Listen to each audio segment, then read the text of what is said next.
ಕರ್ನಾಟಕ ಸರ್ಕಾರ ಇದು ಒಂದು ಕರ್ನಾಟಕ ಬಸ್ನಲ್ಲಿ ನಡೆದಂಥ ಕಂಡಕ್ಟರ್ ಮೇಲೆ ಹಲ್ಲೆ. ಮರಾಠಿ ಸಾಕಷ್ಟು ಜನರು ನಮ್ಮ ಕನ್ನಡಗರ ಜೊತೆ ಅದಾರಂತ ನಾವು ತಿಳ್ಕೊಂಡಿದ್ದೀವಿ. ಇವತ್ತು ಪಾಪ ಒಂದು ಬಸ್ಸಿನ ಕಂಡಕ್ಟರ್ಗೆ ಡ್ರೈವರ್ಗೆ ಹಲ್ಲೆ ನಡೆದಂಥ ಮರಾಠಿಗರು ಬಾಳಿಕುಂದ್ರಿ ಸಾಂಬ್ರಾದವರು ಅಂತ ಕೂಡಿ ಇವರು ಸಾಕಷ್ಟು ಒಂದು 20 ಜನ ಕೂಡಿ ಒಂದು ಕಂಡಕ್ಟರ್ ಮೇಲೆ ಹಲ್ಲೆ ಮಾಡಿದ್ದಾರೆ. ಯಾಕೆಂದರೆ ಇವರು ಕರ್ನಾಟಕದಲ್ಲಿ ಇದ್ದಂಥ ಒಂದು ಕನ್ನಡಿಗರಿಗೆ ಕನ್ನಡ ಮಾತಾಡೋಕ್ಕೆ ಕಲ್ಕೊಬಿಟ್ಟು ವಾಪಸ್ ಮರಾಠಿ ಮಾತಾಡಬೇಕಂತ ಹೇಳ್ತಾ ಇದ್ದಾರಲ್ಲ ಅವರು. ಯಾವ ರೀತಿಯಿಂದ ಹೇಳ್ತಾ ಇದ್ದಾರೆ ಇವರು?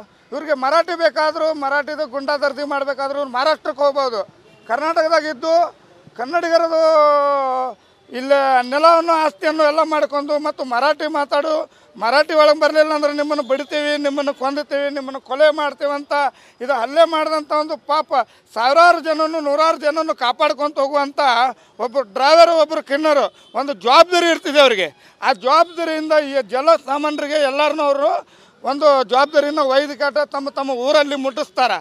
ಅಂಥದಕ್ಕೆ ಇವ್ರಿಗೆ ಮರಾಠಿ ಮಾತಾಡಂತ ಹೇಳ್ಕಟ ಅವ್ರ ಮೇಲೆ ಹಲ್ಲೆ ಮಾಡ್ತಾರಂದರೆ ಇವರು ಯಾರು ಇಂಥವೆಲ್ಲ ಶಕ್ತಿಯನ್ನು ಕೊಡ್ತಾ ಇದ್ದಾರೆ ಇವ್ರಿಗೆ ಗೊತ್ತಾಗೋದಿಲ್ಲ. ರಾಜಕಾರಣಿಯವರು ನೋಡ್ಕೊಂಡು ಕುಂದ್ರಬಾರ್ದು. ನಿಮ್ಮ ಭಾಗದ ಒಂದು ಇದ್ದಂಥ ರಾಜಕಾರಣಿಗಳು ಇವು ಮಾಡ್ತಿರಲ್ಲ,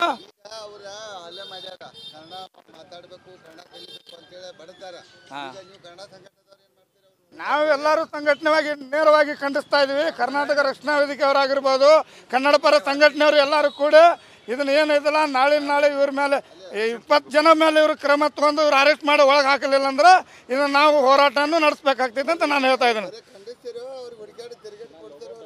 ತಿರುಗಾಡಿ ಬಡಿಯುವಂಥ ಕೆಲಸ ನಾವೇ ಮಾಡಬೇಕಾಗ್ತೈತಿ ಇನ್ಮೇಲೆ. ಯಾಕೆಂದ್ರೆ ಪೊಲೀಸರು ಮೊದಲು ಇದನ್ನು ಕೆಲಸ ಮಾಡಬೇಕು. ಈಗ ಅವರು ಇಂಥ ದಾದಾಗಿರಿ ಗುಂಡಾದರ್ದಿ ಮಾಡುವಂಥ ಕೆಲಸ ಮಾಡಿದರೆ ಇನ್ನು ಕನ್ನಡಿಗರು ನಾವು ಹೋರಾಟಗಾರರು ಕೂಡ ಯಾರು ಮರಾಠಿ ಇದನ್ನು ಹೆಚ್ಚು ಮಾತಾಡ್ಕೊಂಡು ದಾದಾಗಿರಿ ಮಾಡ್ಕೊಂಡು ಬಂದ್ರೆ ಅವ್ರನ್ನ ಒಳ್ಳೆಯಾಡಿಸಿ ಬಿಡುವಂಥ ಕೆಲಸ ನಾವು ಹೋರಾಟಗಾರ ಮಾಡಬೇಕಾಗಿತ್ತು. ನ್ಯೂಸ್ ಫಸ್ಟ್ ನಿರ್ಭೀತಿಯಿಂದ ನಿಮ್ಮ ಪರವಾಗಿ.